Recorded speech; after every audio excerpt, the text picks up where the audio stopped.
Bueno, buenas tardes a todos. Es un placer para nosotros recibirlos a esta serie de encuentros a los que llamamos Perspectiva Interdisciplinaria en distintos escenarios en errores congénitos del metabolismo. En este tercer encuentro, el tema es transición en errores congénitos del metabolismo.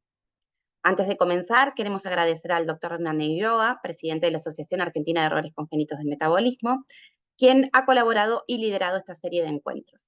También a la licenciada Presner, a la doctora Vázquez y a la licenciada Kleinerman, quienes serán las presentadoras de la actividad. Queremos agradecer también a FUPAE, al Hospital de Clínicas y a todos ustedes por conectarse en este webinar.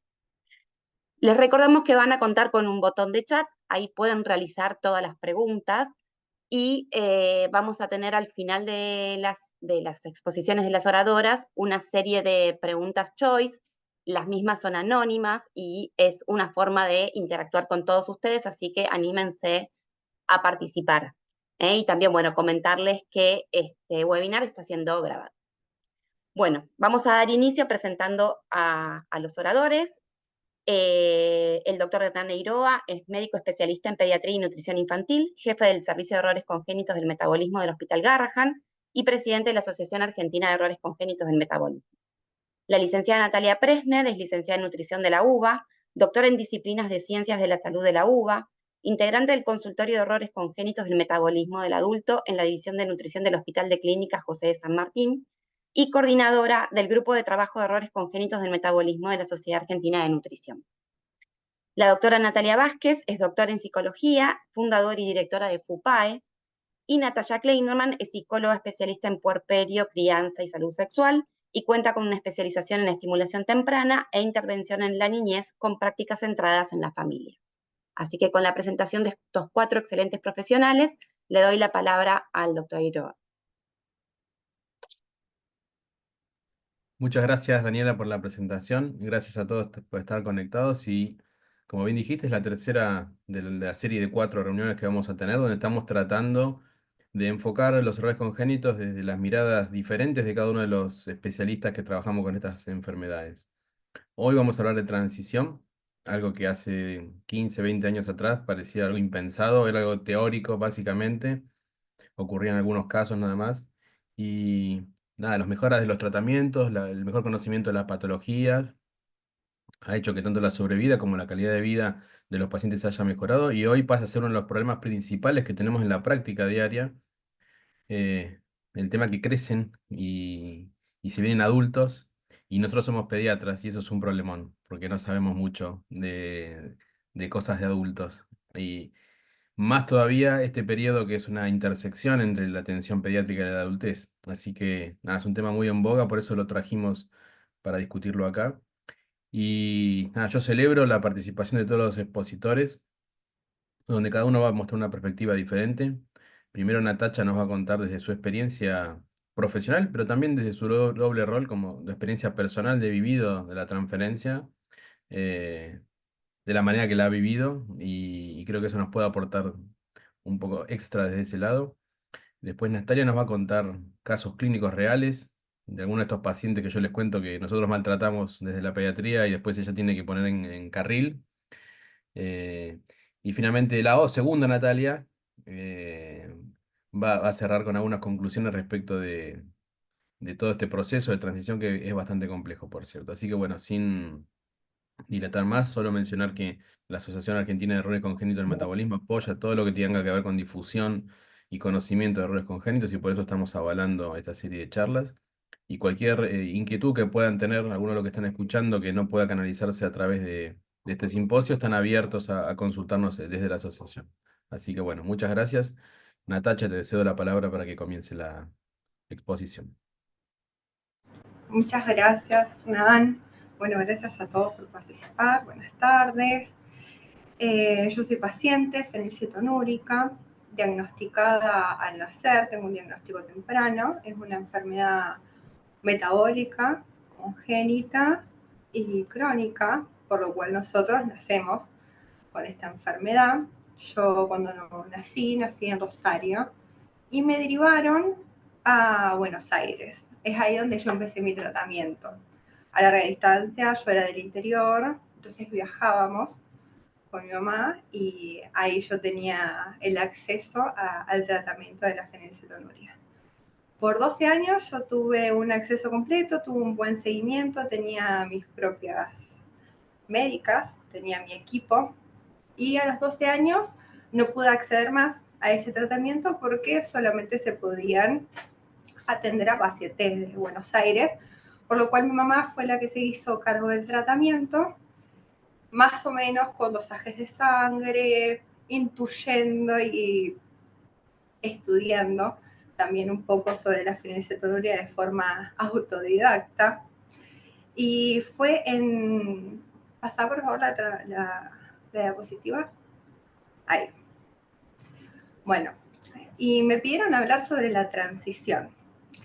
Yo voy a hablar desde una perspectiva de una paciente con diagnóstico temprano. Esto es muy importante aclararlo, porque no es la misma la situación que un paciente que tiene diagnóstico tardío o no tiene tratamiento.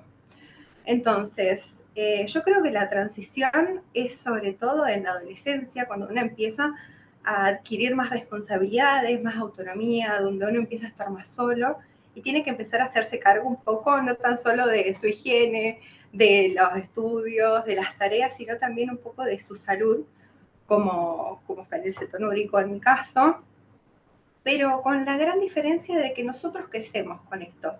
Nosotros no conocemos una forma diferente de comer, no conocemos qué es no tomar la fórmula, no conocemos qué es no hacerse los dosajes de sangre. Entonces es ahí donde un poco yo hago un quiebre con esta cuestión de la transición y no la veo como una cuestión de transición en la enfermedad, sino de la autonomía y de la responsabilidad, que en su gran mayoría es algo que era de los padres y que los padres donan a sus hijos. La siguiente, por favor. Por eso quería echar un poco de luz y hablar un poco sobre los cuidadores principales, que suelen ser las madres, que son quienes sí empiezan a conocer algo diferente, empiezan a ver formas diferentes de cocinar, formas de medir, de contabilizar, de pesar, que empiezan a ver formas de pinchar el dedo, de hacer pesquisas, de hacer dosajes, de llevar a la criatura también a los controles médicos, son las que se encargan en un primer momento del tratamiento y es gracias a ellos que nosotros también tenemos tratamiento. Entonces el poder donar, el poder darle al hijo la posibilidad de la autonomía y decir, bueno, yo confío en que vas a cuidar de tu salud, es un duelo también muy grande para la madre, porque la madre también pierde el control de la salud de sus hijos y ya no tiene la total certeza de que su hijo va a estar bien, porque en su momento era ella quien tenía la potestad de cómo se vaya contabilizando, de qué es lo que come, tenía el control completo de la ingesta de su hijo y de los cuidados diarios. Entonces el adolescente, como decía en la diapositiva anterior, empieza también como cualquier adolescente a tener sentimientos de omnipotencia, de a mí no me va a pasar nada, de que se empieza a enfrentar más a los padres. Y una de las cosas que más le importa a los padres de nosotros los pacientes es nuestra salud. Y a veces solemos arremeter contra esa salud como si lo estuviéramos dañando a ellos, pero en realidad es un daño a nosotros mismos.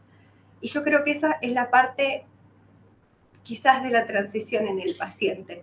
El poder dimensionar de que lo que estamos haciendo con nuestro cuerpo y con nuestra alimentación, que tiene que ver con un tratamiento y un seguimiento, tiene que ver con nuestra salud y con nuestra integridad, no tan solo física, sino mental. Entonces, siguiente diapositiva, por favor. Me gustaría resaltar también a los cuidadores, a las madres, a la red familiar, que necesitaría también un acompañamiento psicológico para poder transicionar ellos también la responsabilidad y todo lo que conlleva emocionalmente transicionar y poder delegar y poder confiar en un hijo, porque no tan solo se necesita un hijo que se responsabilice, sino unos padres que dejen responsabilizarse y poder acompañar también a la familia en un proceso integral donde no solamente se atienda al paciente portador de la enfermedad, sino en toda su red y en toda su complejidad también, de las dinámicas familiares que correspondan a cada paciente y las características que sean pertinentes a cada familia, porque no todos tienen las mismas condiciones, las mismas accesibilidad, las mismas condiciones quizás psicológicas o sociales para poder llevarlo adelante. Entonces, cada transición también familiar va a ser diferente y por eso me parece importante poder acompañar desde un equipo que lo vea la familia como algo complejo, como algo sistémico y como algo que cada participante del sistema tiene que ver en esta transición y también deben ser acompañados porque ellos también, si bien no son los pacientes, ellos también han atravesado la enfermedad con nosotros. Muchas gracias.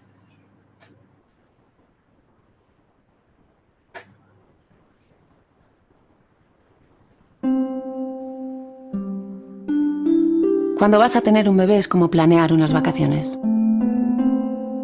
Ese viaje a la playa con el que siempre has soñado, por fin lo vas a hacer. Entonces empiezas a comprar guías de las mejores calas del mundo y hacer planes maravillosos. Pasear por la orilla, tumbarte a echar una larga siesta. ¿Es todo tan emocionante?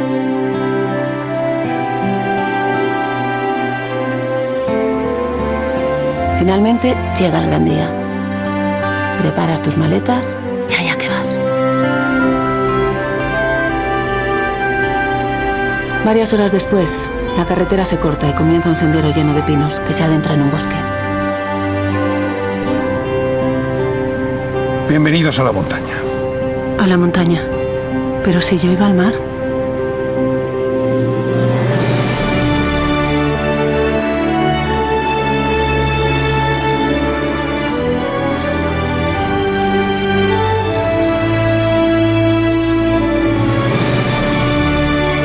Y aunque te lleva algún tiempo asumirlo, comienzas a pensar que no has llegado a un lugar tan horrible.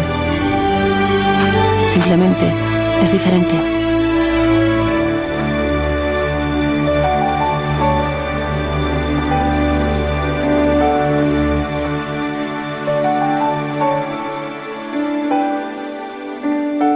Porque si te pasas la vida quejándote de que nunca llegaste a ir a la playa, puede que nunca tengas la libertad para poder disfrutar de todo lo especial que tiene la montaña.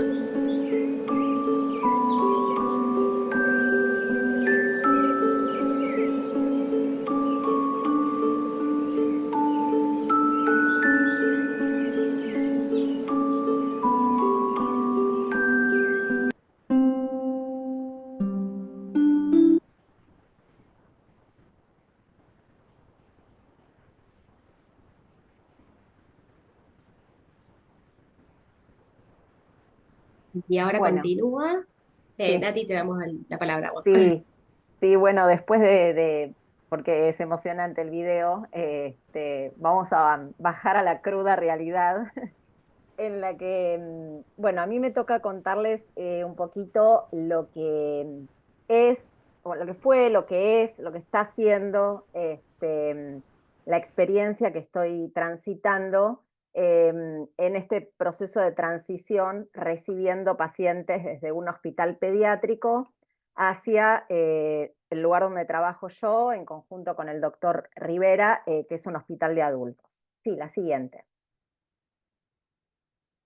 Bueno, nosotros, yo estoy en el Hospital de Clínicas, armamos un pequeño equipo, espero que cada vez sea más grande. Está el doctor Rivera como médico especialista en nutrición y yo como licenciada en nutrición, que, bueno, hace unos años y a raíz de que la doctora Bay se acercó a nuestro hospital a comentarnos sobre la necesidad de profesionales que se capacitaran en estos temas para recibir a estos pacientes, porque ya se veían en el Garrahan en la necesidad de transicionarlos. Bueno, aceptamos involucrarnos en este mundo. Sí, la siguiente, por favor. Y desde el año 2011 estamos recibiendo pacientes derivados principalmente desde el Hospital Garrahan. Sí, sí, la siguiente. Ellos, en realidad, idealmente la primera consulta la tienen con nosotros a los 17 años, aunque van a ver algunos de los casos que yo les muestro que la tuvieron más tarde, pero porque nosotros antes no existíamos como equipo, ¿cierto? Entonces nos lo derivaron a nosotros cuando ya tenían un poquito más de edad, pero a partir de determinada etapa ya los estamos recibiendo a los 17 años, y en ese primer contacto el objetivo es que conozcan el hospital, que es, para quienes lo conocen, bueno, un monstruo, un edificio muy grande en donde mucha gente se pierde, así que bueno, que conozcan el lugar, que conozcan el manejo administrativo que tiene el hospital y que conozcan al nuevo equipo tratante. Pero lo cierto es que el seguimiento, o sea, las decisiones terapéuticas continúan siendo en el hospital pediátrico hasta que estos pacientes tienen 18 años. Sí, la siguiente. Esto es, bueno, para que vean actualmente, tenemos 60 pacientes de patologías muy variadas. Las más prevalentes que tenemos son los pacientes con glucogenosis, fenilcetonuria, acidemias orgánicas y trastornos del ciclo de la urea. Después hay algunas otras más con menor cantidad de población. Pero para que tengan una idea de la variedad. Sí, la siguiente. Bueno, este es el caso del primer caso que les voy a contar. Es una paciente con fenilcetonuria que actualmente tiene 22 años de edad. Ella tuvo la primera consulta con nosotros a sus 17 años. Todavía estaba en seguimiento con el hospital pediátrico, pero lo cierto es que desde el primer momento en que nosotros la conocimos, y bueno, también poniéndonos un poco en conocimiento de cuál era su situación, la empezamos a derivar a ginecología para asesoramiento en anticoncepción, pero bueno, lo cierto es que ella tuvo poco cumplimiento de asistencia a consultas con nosotros y por supuesto a consultas con ginecología por falta de recursos económicos para movilizarse hasta el hospital. En julio de este año nos informa por WhatsApp que estaba embarazada de 7 semanas en un embarazo no planificado. Por supuesto, no había consumido el ácido fólico y el tratamiento de su fenilcetonuria era en función de lo que podía, o sea, en función de la fórmula que conseguía, las frutas y verduras que podía comprar y los pocos alimentos aproteicos que le quedaban.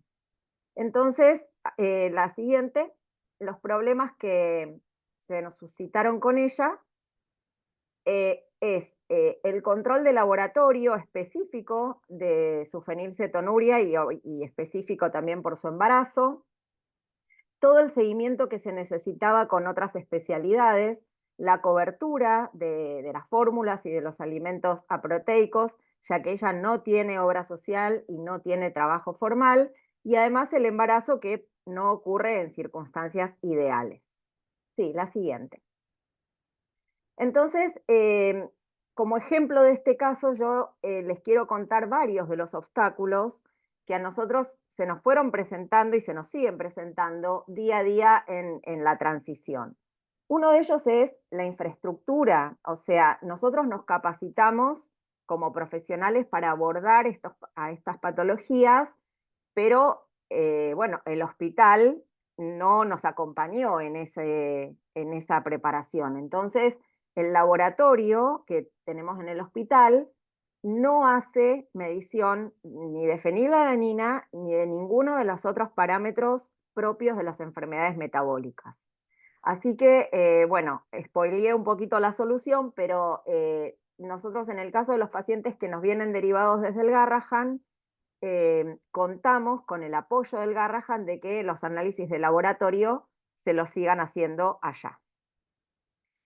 Otra de los obstáculos que contamos no es el caso de la paciente con fenilcetonuria, pero por ejemplo, para ejemplificar el problema que tenemos con la infraestructura, la medición de amonio en el hospital, por ejemplo, que es necesario en algunos casos de emergencias, no se hace en el laboratorio de guardia, se hace en el laboratorio central.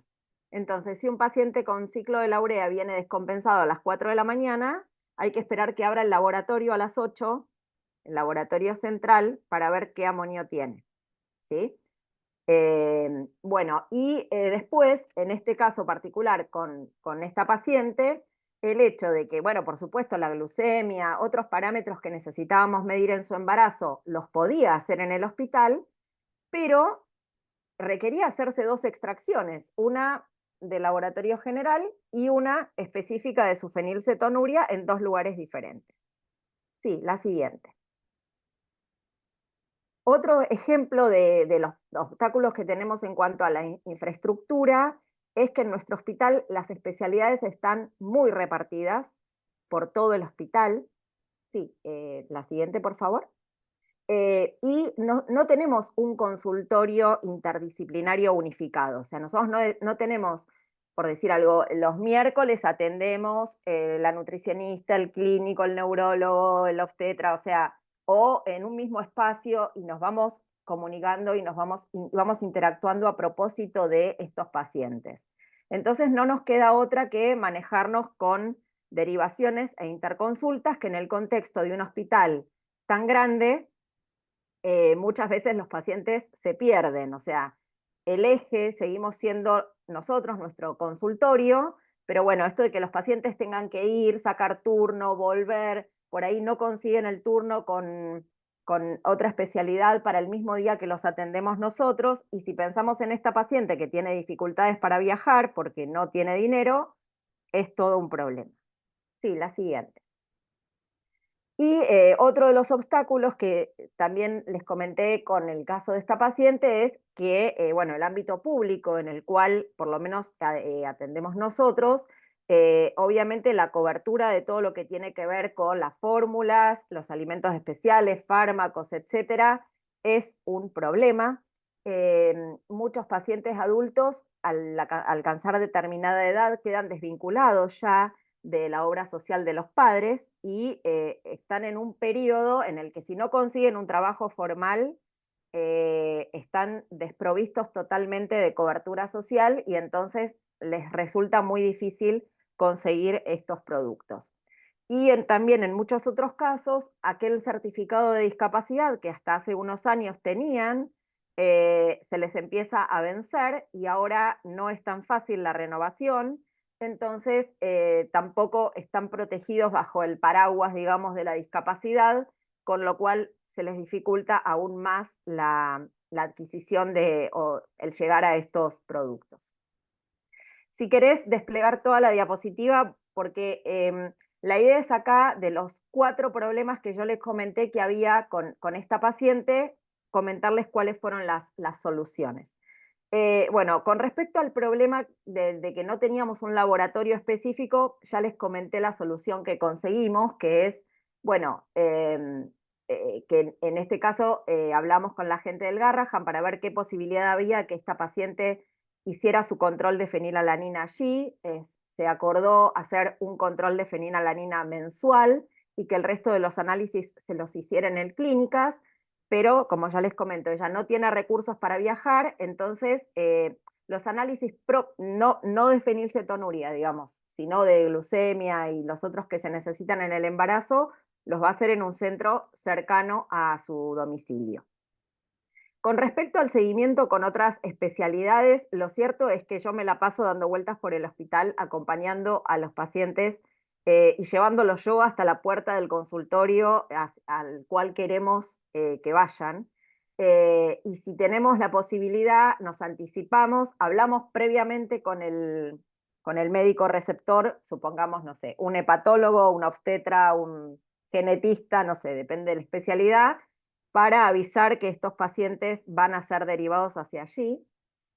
Con respecto a la cobertura de fórmulas, en el caso puntual de esta paciente, nosotros la derivamos a servicio social, pero bueno, tenía que hacer una serie de trámites en una oficina cercana a su domicilio, que en realidad no hizo.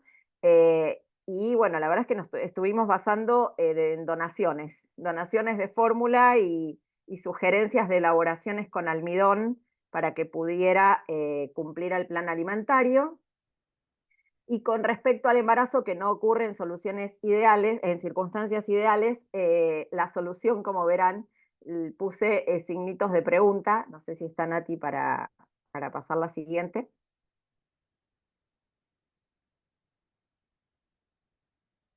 Me parece que no está Natalia. Ahí está. Sí, porque en realidad no encontramos una solución a esta circunstancia, ¿no? Vamos acompañando a la paciente desde nuestro lugar en función de lo que podemos, pero no le encontramos una solución. Bueno, este es otro caso de una paciente con déficit de 3-hidroximetilglutarilcoaliasa, que actualmente tiene 29 años de edad. A ella la conocimos por primera vez a los 19 años, pero es una de las pacientes que yo les digo que no nos la derivaron antes porque nosotros no existíamos todavía como equipo, no nos habíamos formado, así que la conocimos cuando ella tenía 19 años. Siempre tuvo muy buena adherencia a las pautas alimentarias, pero ha tenido, desde que la conozco, múltiples internaciones por descompensaciones metabólicas a raíz de intercurrencias infecciosas. Entonces, los problemas que nos aparecieron con esta paciente, la siguiente, es, bueno, nosotros le dimos una carta de emergencia con las indicaciones para actuar ante estas descompensaciones metabólicas y nos resulta, por suerte cada vez menos, muy dificultoso que en la guardia sigan las pautas indicadas en la carta de emergencia. O sea, como desconocen la patología y les llama la atención esta indicación de 6 miligramos por kilo por minuto de dextrosa, que por ahí para el peso de ella son más o menos 400 gramos de glucosa diaria, sospechan que hay un error en la indicación, sospechan que hay un error de tipeo, entonces no cumplen con esta indicación y tarda mucho que la paciente salga de esta descompensación, ¿no? Y el otro de los problemas es que el hospital no cuenta con stock de fórmulas, o sea, no, ni de medicamentos específicos para esta patología. Como son muy pocos pacientes que llegan a internarse, todavía no se armó el circuito para que el hospital compre fórmulas específicas para estos pacientes. Sí, la siguiente.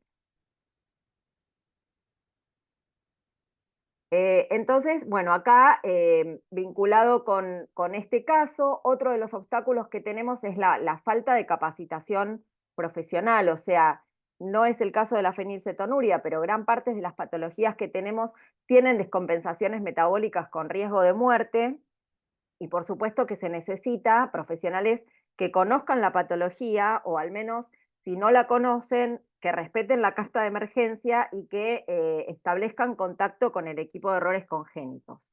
Así que esto es lo que nos ha suscitado los problemas en la guardia ante las situaciones de emergencia de estos pacientes.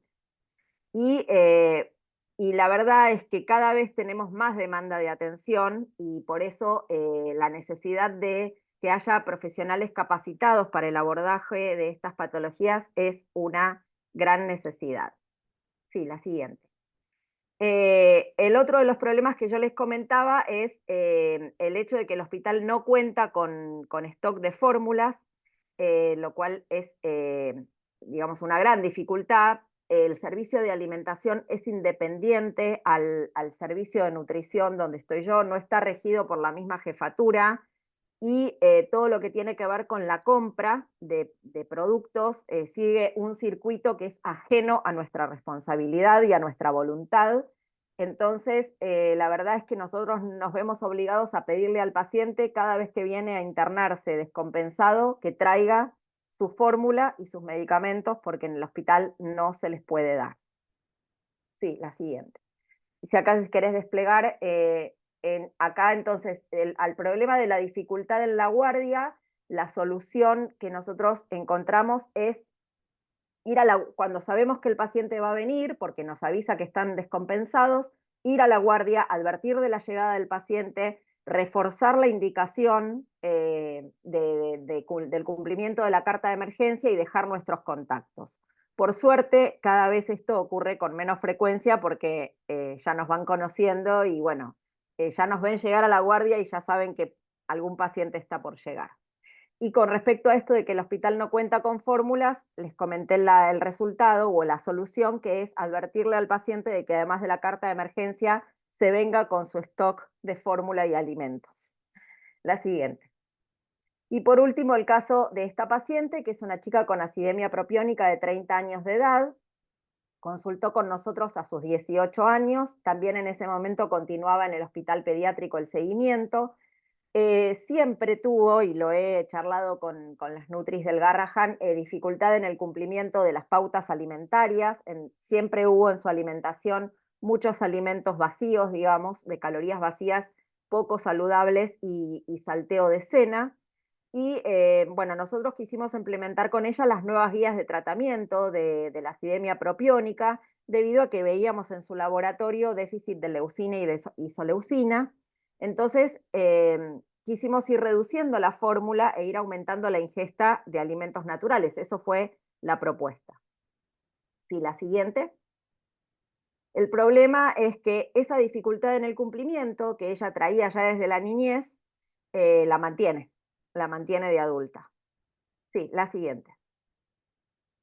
Para no tirar solo pálidas, quiero presentar uno de los aspectos favorables de la transición, por lo menos que me tocó a mí, que es el hecho de tener comunicación fluida con los profesionales pediátricos y que más allá de la consulta y asesoramiento nos da un respaldo y un apoyo muy importante, porque nos sentimos protegidos ante la toma de algunas decisiones.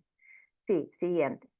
Así que los problemas con esta paciente, con respecto a mantener la dificultad en el cumplimiento de las pautas alimentarias que ya tenía en la niñez, la solución, que también van a ver que está con signos de pregunta, porque en realidad seguimos sin encontrarle solución, pero bueno, le fuimos dando distintas estrategias para facilitar el cumplimiento, seguimos con la comunicación con los profesionales pediátricos para ver qué otras estrategias, ya que ellos conocen desde mucho tiempo antes a esta familia, podemos plantear, y bueno, y cuál es la forma más adecuada de proceder en este caso. Bueno, para seguir destacando algunos aspectos favorables de la transición, además de esto de mantener la comunicación fluida, la siguiente. El hecho de poder seguir contando con el hospital pediátrico para la realización de los laboratorios, porque como les contaba, el laboratorio del hospital no está preparado para la medición de algunos parámetros. El hecho de que los pacientes ya vengan diagnosticados, porque nosotros no hacemos diagnóstico, no sabríamos hacer diagnóstico, o sea que para nosotros es importantísimo que ya nos venga, digo yo, está mal decirlo, pero con la etiqueta, digamos, de qué patología tiene, porque si no haríamos agua en ese sentido. Y además que los pacientes vienen muy educados respecto de su enfermedad, y la verdad es que nosotros aprendemos mucho de los pacientes, ¿no? Sí, la siguiente. Para comentarles cuáles son los desafíos con los que nos encontramos, también iniciándonos digamos, al iniciarse estos pacientes en el mundo adulto, es compatibilizar el cuidado nutricional propio de los errores congénitos con algunas patologías que empiezan a aparecer en el adulto. Por supuesto, el sobrepeso y la obesidad no es que aparece en el adulto, pero sabemos que años de sobrepeso o años de obesidad van a terminar generando hipertensión, hipercolesterolemia, hipertrigliceridemia, glucemias alteradas, o digamos, estas situaciones que aparecen como consecuencia de años de enfermedad. Y bueno, hay que compatibilizar el cuidado nutricional de considerando ambas patologías.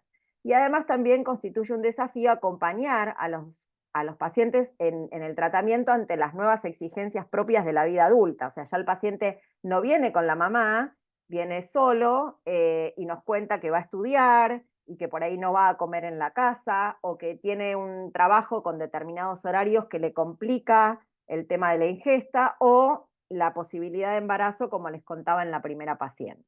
Sí, la siguiente.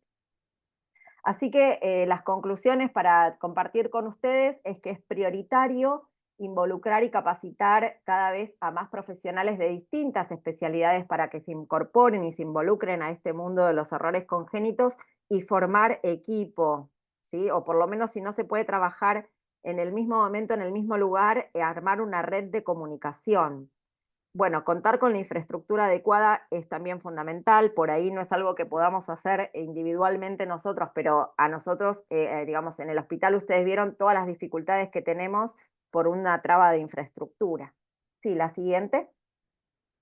Y bueno, mantener la comunicación fluida con el equipo pediátrico es fundamental, y armar una red de contención y de ayuda, sobre todo en esto de, bueno, a tal paciente le falta tal producto, quién le puede dar muestras, y bueno, ida y vuelta que, o sea, es como que la transición no termina nunca, ¿no? Porque necesitamos seguir conectados. Así que hasta aquí llegó mi presentación.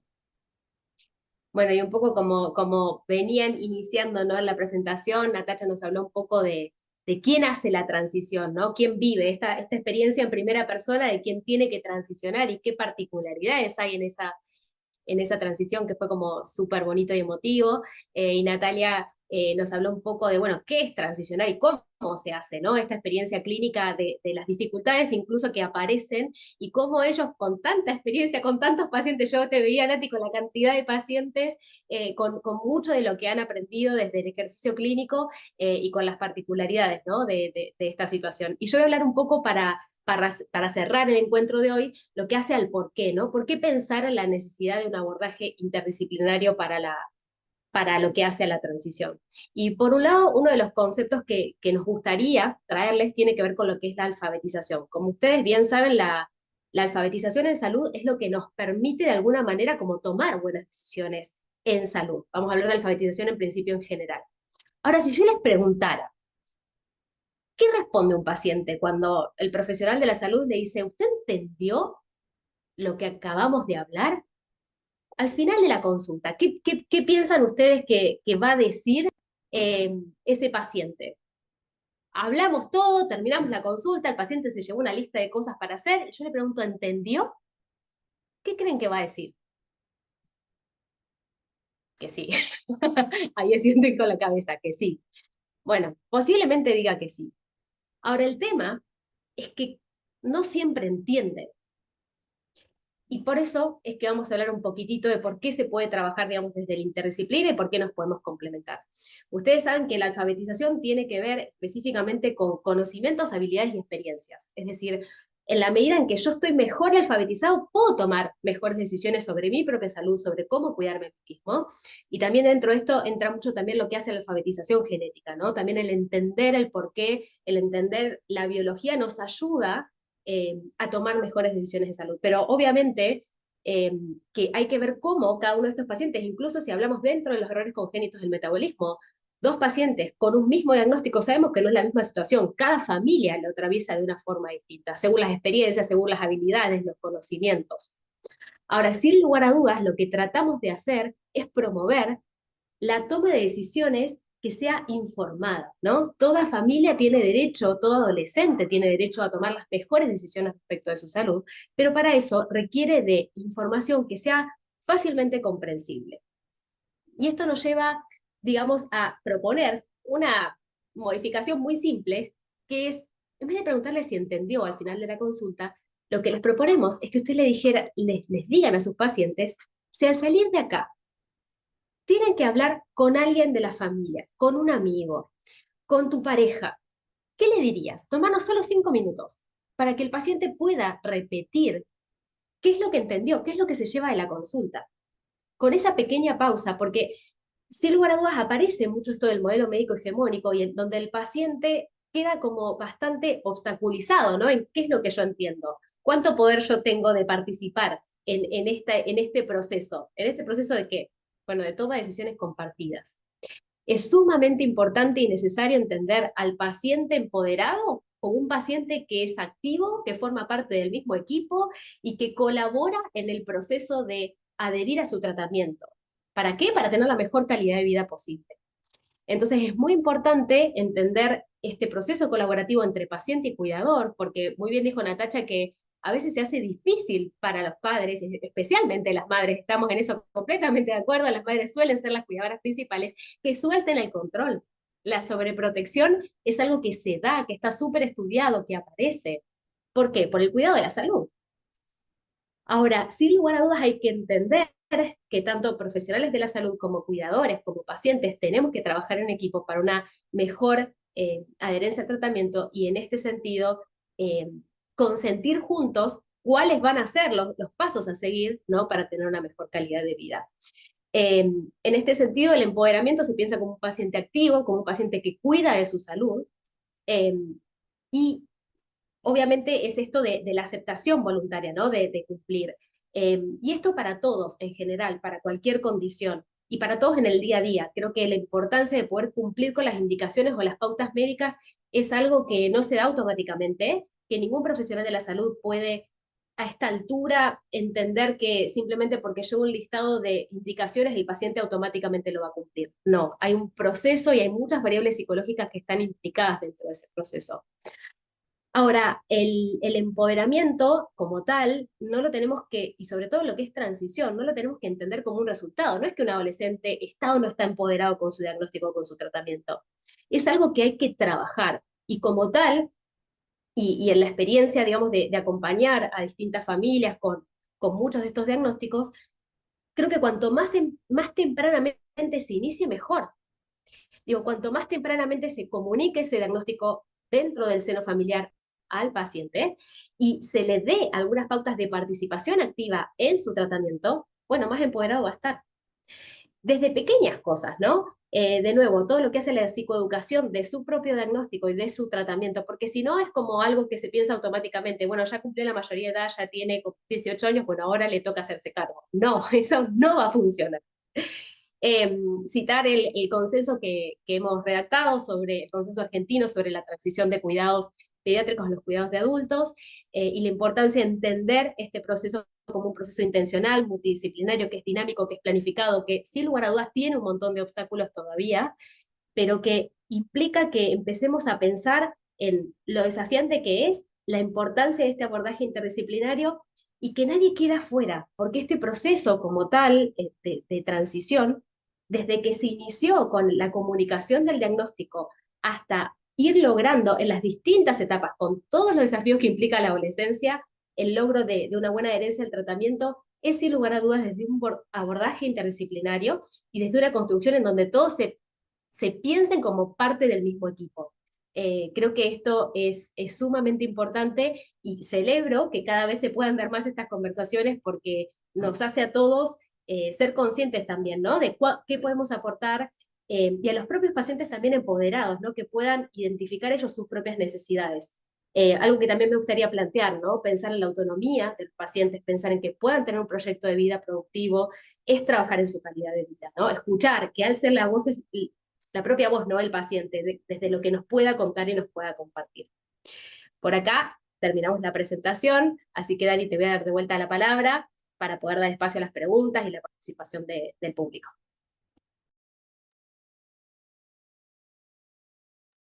Bueno, muchísimas gracias. Súper interesantes todas las exposiciones que hicieron. Eh, Ahí recuerdo que tienen el botón de chat para hacer las preguntas y mientras se animan a escribir, si quieren vamos con las preguntas de multiple choice. Vamos a ir con la primera.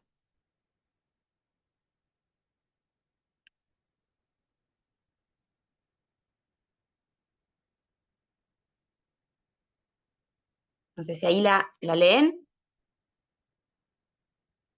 No sé quién. Sí, Nati, esta ¿querés preguntar la vos? generé yo, es una pregunta que no tiene una respuesta correcta o incorrecta, ¿sí? Es un poco para conocer la realidad de quienes están aquí y nos puedan contar si ustedes tuvieran que iniciar el proceso de transición de sus pacientes, ya sea como profesional derivante o como profesional receptor, ¿cuál cree que puede llegar a ser el problema más predominante? La idea es elegir una sola opción, pero para que seleccionen el problema más predominante.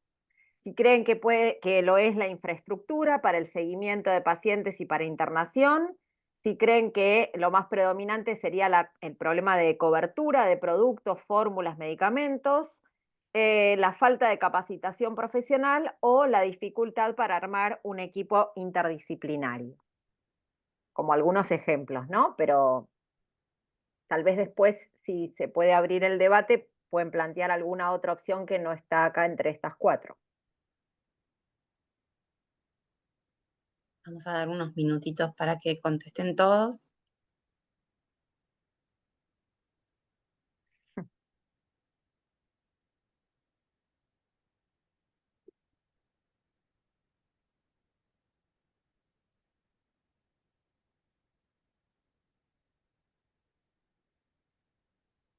Bueno, ahí finalizamos con el 70%, 75% contestó ya.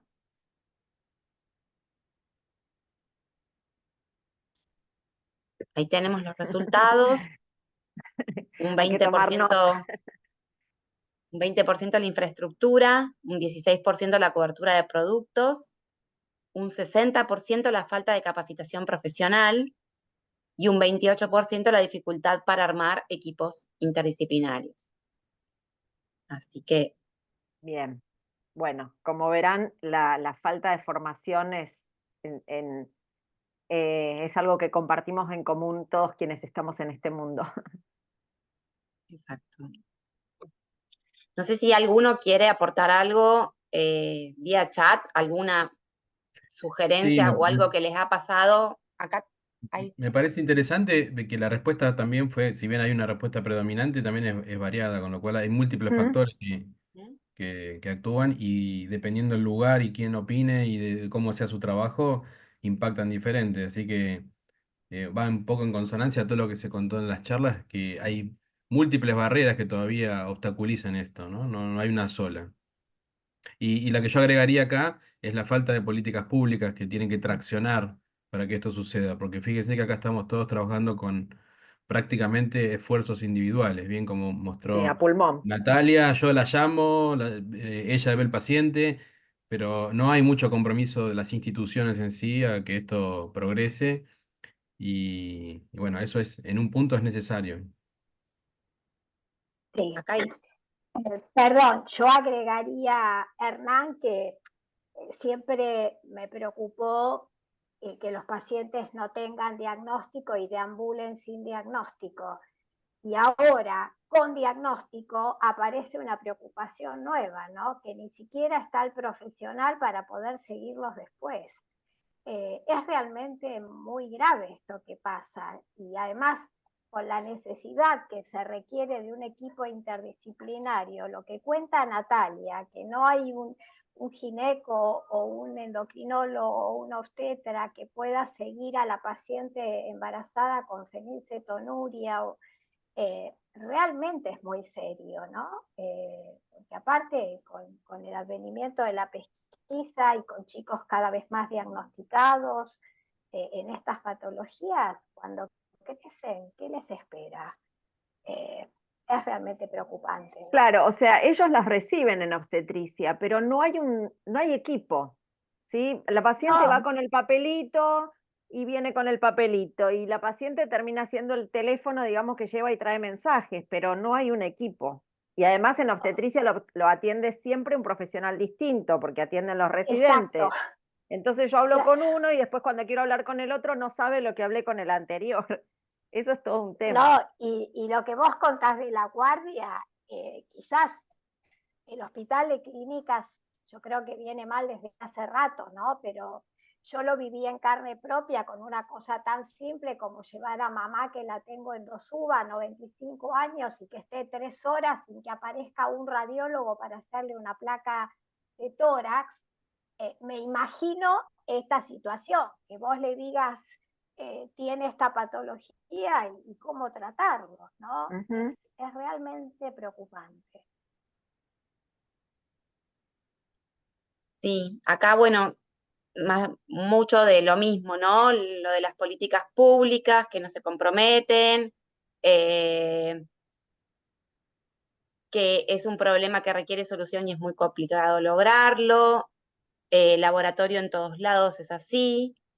No solo desde el público, sino que se presenta también en el ámbito privado la falta de lugares que puedan dar solución a las necesidades de los pacientes con errores congénitos. Creo que el hospital pediátrico tiene la infraestructura única que es el hospital de día para enfermedades crónicas complejas, que quizás no aparece en los En hospitales adulto para no hay. adultos. No hay. Y bueno, nuevamente se repite el tema de la infraestructura como una de las dificultades más importantes. Y acá la doctora Pacheco dice que cuando escuchaba a Nati Presner, pareciera que se escuchaba a sí misma, o sea, que entiendo que es algo que es una dificultad generalizada. Bueno, no me siento tan sola entonces. Sí. Hay muy poco Lloremos conocimiento juntas. en profesionales del adulto, también dicen acá.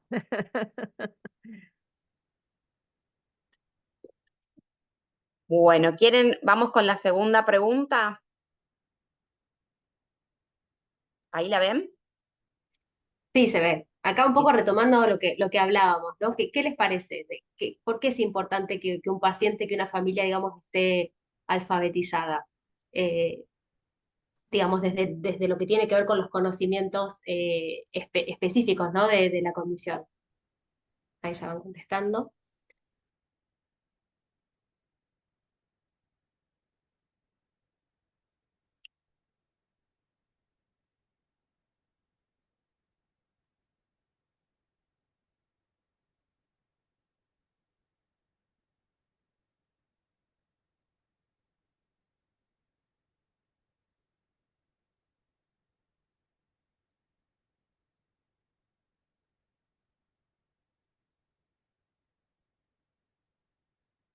Anímense.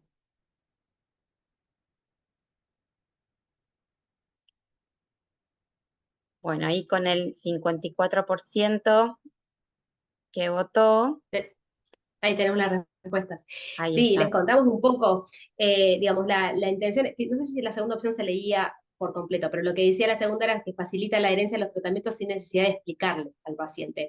Y la realidad es que un paciente o una familia, puede pensar en familia porque siempre, de nuevo, no está el paciente solo, hay una familia que acompaña, una red de apoyo detrás, y cuando tenemos un paciente empoderado, alfabetizado, la realidad es que el proceso de toma de decisiones compartidas con el profesional de la salud es mucho mejor, se facilita. De alguna manera es lo que nos permite, ¿no? Que se sientan parte, que de verdad comprendan que, de nuevo, no solo por el hecho de comprender cognitivamente, hay mucho de esto que se habló del impacto psicológico, emocional que tienen estos diagnósticos, la preocupación constante de poder cumplir con el tratamiento justamente para no tener determinadas secuelas, ya sea de internaciones, ya sea de retraso cognitivo, que hace a la sobrecarga y las dificultades que, bueno, un paciente que entiende mejor, que comprende, que siente que forma parte del mismo equipo, sin lugar a dudas puede tomar, siente que está mucho más tenido en cuenta en el proceso de toma de decisiones compartidos que es tan necesario y tan importante para esta como para muchos otros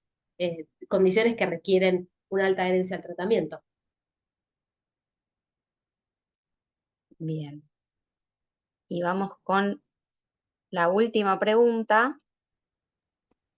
Y acá un poco, bueno, ¿qué piensan, no? Un poco que nos llevamos a esto de cuál creen que es el rol del psicólogo en el abordaje interdisciplinario, en este proceso de transición, si intervenir solo cuando el equipo médico lo solicite, delegar las responsabilidades emocionales a otros eh, profesionales del equipo, facilitar la adaptación emocional del paciente y su familia durante el proceso de transición, o minimizar su participación para no interferir en el tratamiento médico.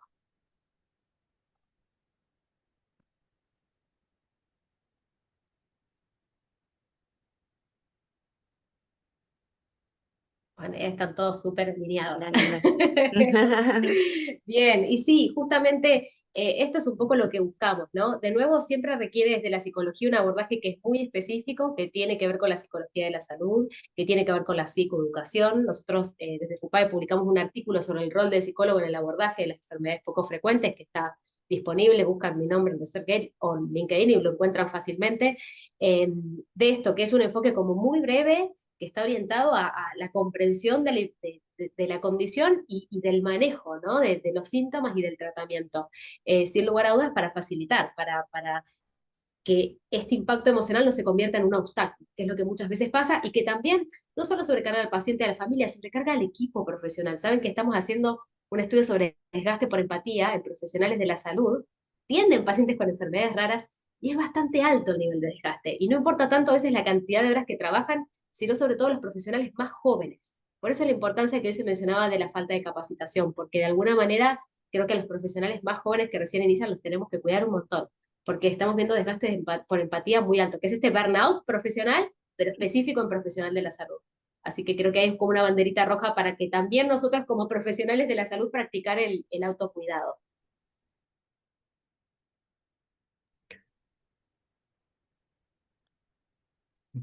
Buenísimo. Quería hacer un comentario y ya que nos quedan un par de minutos, plantear una situación que que anoté mientras escuchaba las conversaciones, que tienen que ver con la diferente mirada que tenemos los pediatras y los médicos de adultos respecto de los pacientes. Y en pediatría está constantemente al lado de la atención, independientemente de cuál sea la enfermedad que le pase al paciente, los derechos del niño. Y hacer prevalecer la salud como derecho esencial es uno de nuestros objetivos. Y de hecho, yo pienso que si un médico adulto nos ve trabajar y ve que internamos un paciente con fenilcetonuria porque después de 4 intentos en el consultorio no logramos que la familia pueda ser complaciente con el tratamiento y los valores están altos, creo que piensan que estamos locos, pero lo que nos moviliza a nosotros es esta defensa del derecho del menor y la limitada, voy a decirlo de esta manera, la limitada autonomía que tienen los menores, cuanto más pequeños más, frente a lo que pasa de golpe cuando cruzan la barrera, donde la autodeterminación es fundamental como derecho del adulto. Entonces esa transición que tiene que ver con la transición de los derechos y las visiones diferentes de la medicina desde los dos lados, también creo que complotan con que esta transición sea un proceso lento y armónico, porque termina siendo violento. De hecho, estaba escuchando el caso de la fenilcetonuria embarazada. Tiene una hermana que tiene una forma grave, es una fenilcetonuria clásica, de diagnóstico tardío, por errores en la pesquisa.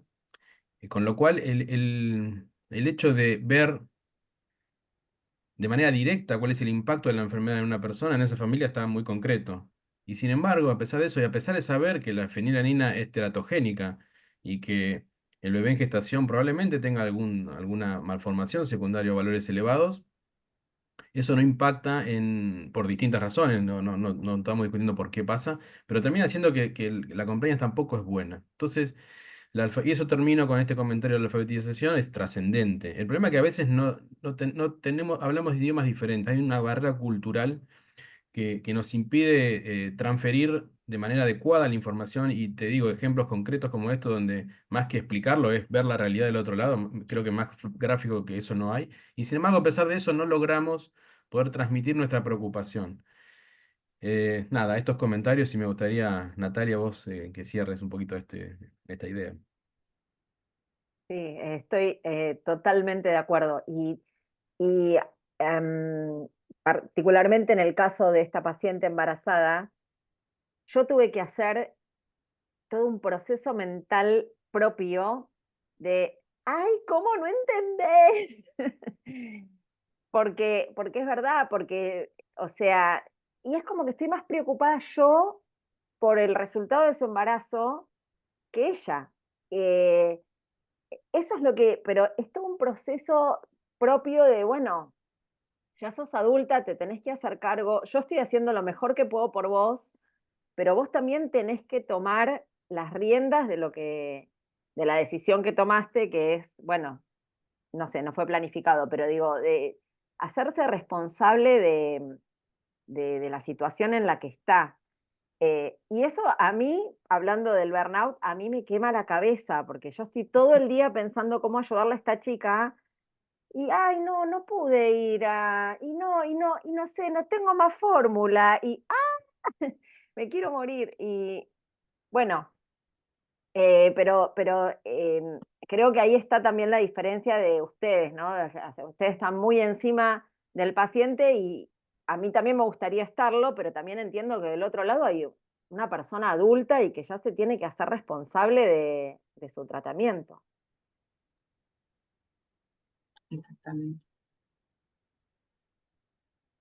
Coincido al 100%. Nati, eso que vos mencionabas, perdón, que sumo porque lo he escuchado muchísimo en profesionales de la salud, sobre todo que trabajan en errores congénitos del metabolismo, esto de que siento que me interesa más a mí, que me preocupa más a mí, incluso en casos pediátricos, no solo de adultos, como que al final estoy más desesperada yo que el propio paciente. Y a veces hay que tratar de entender, es imposible a veces en el tiempo acotado de las consultas que tenemos, el por qué no, ¿no? Como que qué es lo que le pasa que no puede adherir.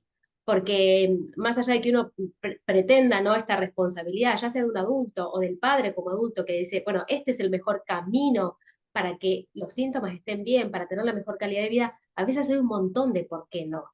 Desde conflictivas socioeconómicas, desde depresión, desde temas de ansiedad, desde un montón de cosas que son como el obstáculo para. Y cuando realmente eso se puede como solucionar, el paciente puede dar como su 100%. Y quizás entender porque a veces también se frustran, ¿no? Como demasiado, ¿no? Entender lo que hoy puede hacer. ¿Cuál es hoy su 100%, ¿no? ¿Qué es lo que hoy, a lo que hoy se pueden comprometer? Cuesta mucho el enganche porque también a veces es difícil, es como que a veces no tenemos como un termómetro fácil de decir, bueno, sí, quizás los resultados del laboratorio es como bueno, un éxito y para ustedes es como súper claro decir, bueno, los valores están bien, se ajustaron, pero para los pacientes en general, el día a día de ir con algo que es como medio invisible, ¿vieron? No es como una lastimadura que uno dice, bueno, la estoy cuidando, la estoy curando y esto sanó y ya está. A veces esto que se hace medio invisible, cognitivamente es difícil de entender el progreso. A veces ayuda mucho la escritura, el registro, para que el Sí, paciente pueda... no, que igualmente, como decía Hernán, esta chica ya tiene una hermana en donde puede ver las consecuencias y sin Sí, embargo, eh, bueno, no toma como conciencia de la importancia del cuidado. De hecho, esta planificación, mejor dicho, esto de mandarla a ginecología para hacer anticoncepción, nosotros lo insistimos mucho y nunca fue, y también era la idea de que si el día de mañana planificaba su embarazo, tomara el ácido fólico con la anticipación suficiente. Ella empezó a tomar el ácido fólico en la semana 8 de embarazo. claro. O sea, yo no sé lo que va a ser el resultado. Ojalá sea un niño sano, pero hay muchas dificultades. Hubo y las está habiendo todavía. Y bueno, y ella sabe las consecuencias, porque las vive en su casa a diario con su hermana, ¿no? Creo que a veces está esa brecha entre cognitivamente entenderlo y otra cosa es psicológicamente aceptarlo. A veces en la etapa de negación del diagnóstico, la gente, por más que sabe, entendió perfecto lo que tiene que hacer, pero no lo hace. Digo, a veces pasa, no sé el caso, pero digo, a veces se puede, y como profesional entiendo la frustración y la impotencia que agarra, ¿no? Ujú. Bueno, la verdad que es muy interesante, está buenísimo que podamos hablar de estos temas porque no suele ser frecuente que tengamos tiempo para esto y da para mucho más. Pero bueno, se nos está terminando el tiempo. Hay algún par de más de comentarios en el chat. No sé si Dani vos lo querés leer y cerramos. Dale.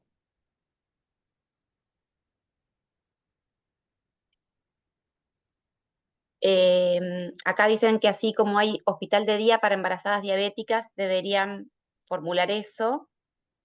Es la paradoja de lo que no duele.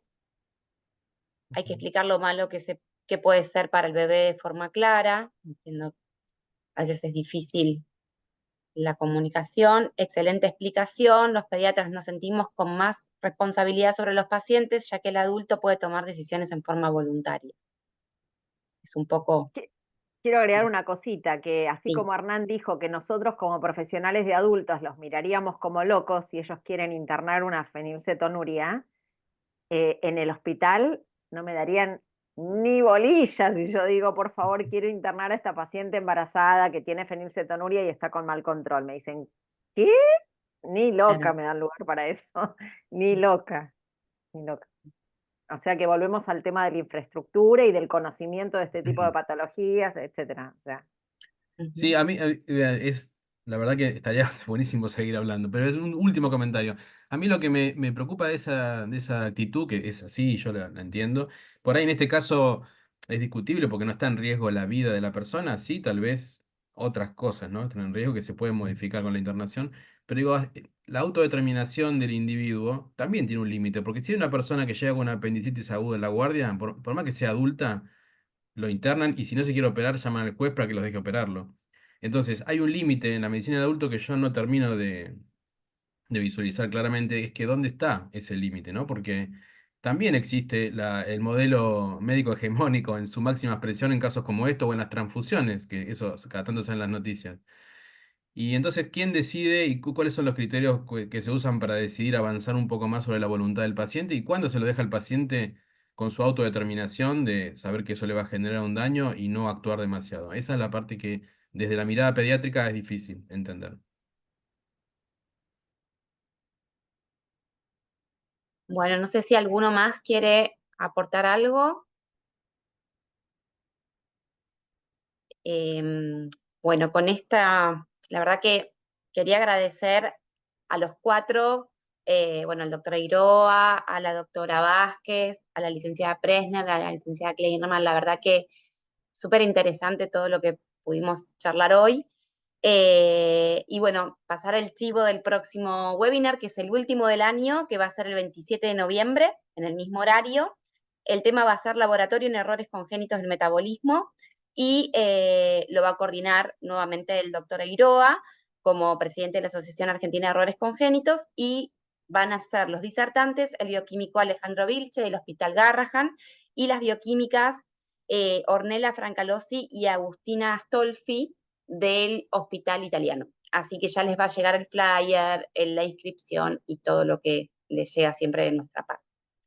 Así que bueno, muchísimas gracias por participar, por conectarse. No sé si quieren desactivar la cámara y hacer un print de pantalla, si tienen ganas, y cerramos, así nos despedimos todos, nos acercamos un poquito más. Así que bueno, que tengan buenas noches, muchísimas gracias por participar y nos vemos la próxima.